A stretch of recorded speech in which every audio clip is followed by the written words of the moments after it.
برای شعر آسان نیست بار شاعر بردن، برای نسل فردا واژه‌های نادر بردن و از این عصر تا آن عصر بار خاطر بردن، هزاران بار مردن زنده گشتن باز نامردن. این صبح یک نفر خامکش جوان که کلامش سرشار از حکمت و مهر و محبت است، مهمان بخش سایه دست است. بزرگ مهری بهادر این صبح کتابی همبال ترنه‌های خود را به فوند کتابخانه مؤسسه دولتی تلویزیون سفینه تحفه خواهد کرد. هرچند که جوان است اما کلامش روان و زیباست و تصویر و دیدی شاعرانه دارد. هرچند که شعرهایش الکی از جانب نفران زیاد اعتراف شده بود اما برای کتابت کردن باز هم ترس داشت.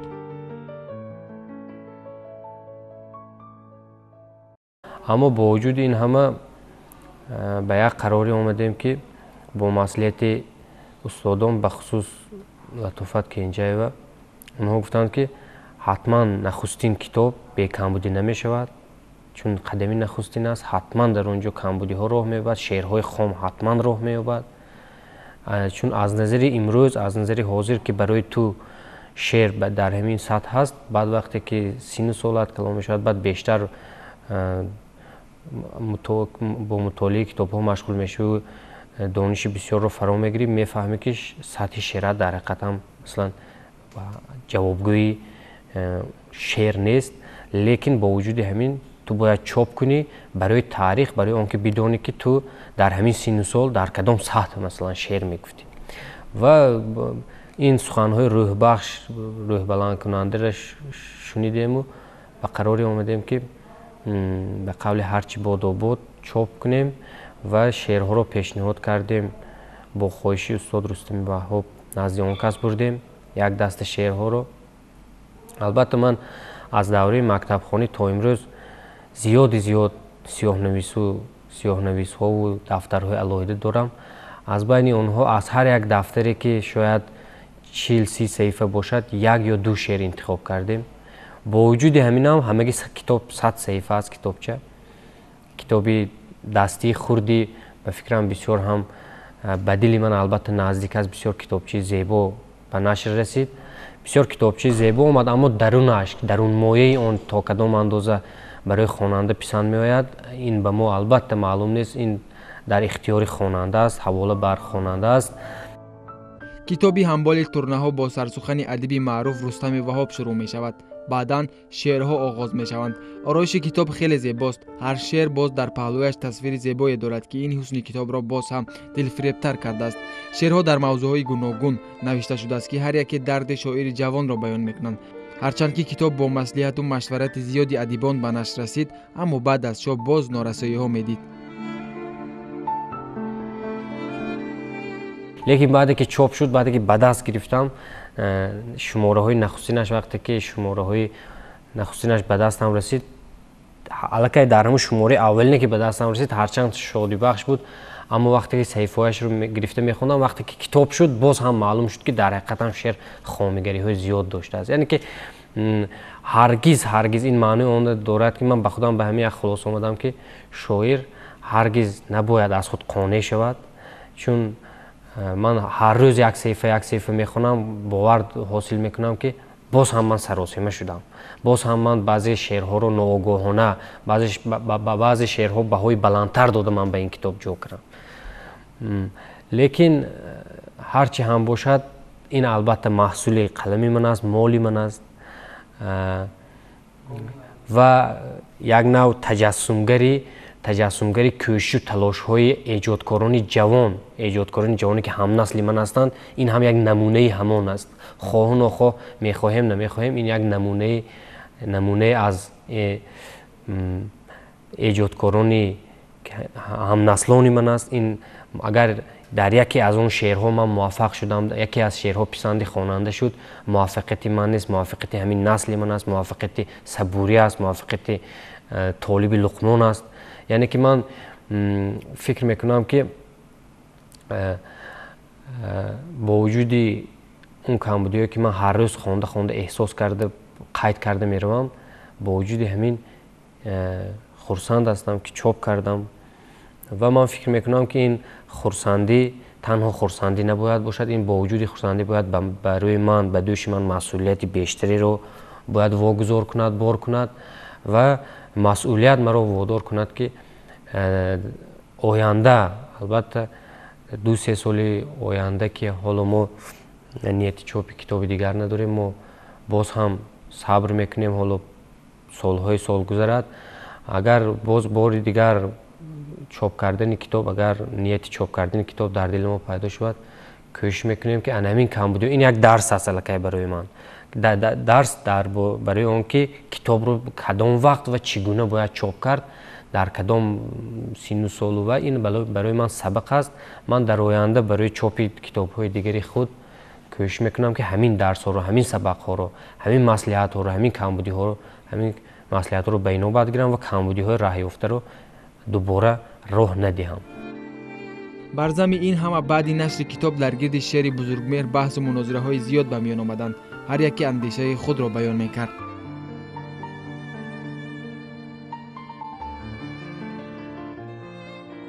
به واسطه روزنامه ها، به واسطه حتی در بعضی برنامه های تلویزیونی وقتی که برآمد کرده میخوندیم، خود به خود از اطراف صداها البته پیدا میشدن، میگفتن که اینجاش کم است، هرچند که الکی در کتاب چاپ شدگی است، لیکن بعد چاپ کتاب هم، بعد اونی که الکی در کتاب بله به تب رسیده است، هرچند اما باز هم انتقادها پیدا شدن اطراف بعضی شعرهای الهیده من، بعضی عباره‌های الهیده من که از نظر منطقی شاید نادرست بودن، شاید برای پر کردن مصرع، برای پر کردن شعر شاید آورده باشم. این انتقادها هم از جانب آنهایی که هم نسل من هستند، هم سن و سال من هستند و در همین جاده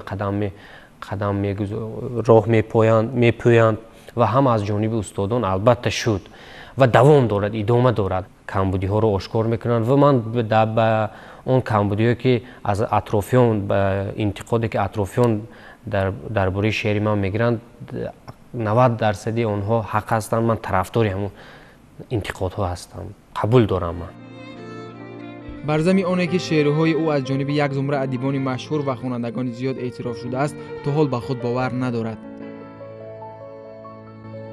هر روز بله، سر این چیز هر روز اندیشه میکنم. وقتی که یک بیت ببینید، یک بیت از بیدل میخونم، تماما ایمان حاصل میکنم که من هنوز شاعری نیستم که گویند که این شاعر است. یعنی که من از یک بیت بیدل، از یک بیت صایب حس میکنم که شاعر بودن با بلاغت سخن رسیدن حد و حدود ندارد. بلاغت سخن، دنیای شعر که دنیای زیبایی است، بی حد و حدود است. من اگر اون دنیا رو مثلا به دنیا تشبیه دهم، شاید من از اون دنیا یک ذره به خودم گرفته باشم، چقدر بزرگی ها، چقدر ایجادکاری ها، چقدر کشفیات به هیچ مبالغه میتونم که چقدر کشفیات در داخل شعر نهفته است که من هنوز به گرد آنها نرسیدم. برای همینم من با اون تا هنوز راستی گپ دودیله هستم که همین جوهر در حقیقت در من هست، همون جوهر یا نیست. هرچند که استادان میگویند اون جوهری جلوها دارد، یعنی که همون جوهر هست، باز اما من خودم فکر شخصی خودم که در سر خودم بیشتر فکر میکنم، باوری کامل ندارم راستی. و برای شکلگیری همون جوهری که شما گفتید، به فکرم کوشش زیاد، سالهای زیاد، مطالعه زیاد، جستجوی زیاد، از همه بیشتر نظر رو دیدی شاعرانه و دل حساس، دل گرم لازم است. همیشه در جستجو است. شعرهایش کس را به اندیشه میبرند، خامه میکشد تا اسرار نهان شعر را بفهمد، تا به دنیای بیکران شاعری سفر کند.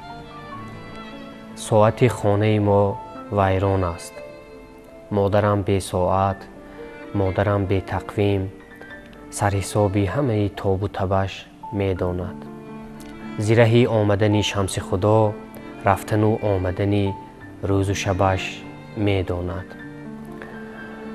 زی رقم‌های زیادی موهوم،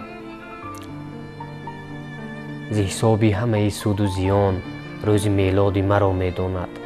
ذات نو فلسفه‌ای زندگی را می داند که برای دیگران زیستن است بی ساعت بی تقویم. همچون موهای سرش روزی او اسپید است، به دلش عقربکی امید است، ساعتی مادر من خورشید است. برغم سردی دلها دلم را گرم می دارم، برغم سختی دنیا دلم را نرم می دارم. زمانی کودکی بود آشکارا گریه های من، کنون از گریه کردن پیش خود هم شرم می دارم. همین گونه نمونه های دلچسب زیاد دارد شعر او. مونیس به این شاعر جوان موفقیت می خواهیم.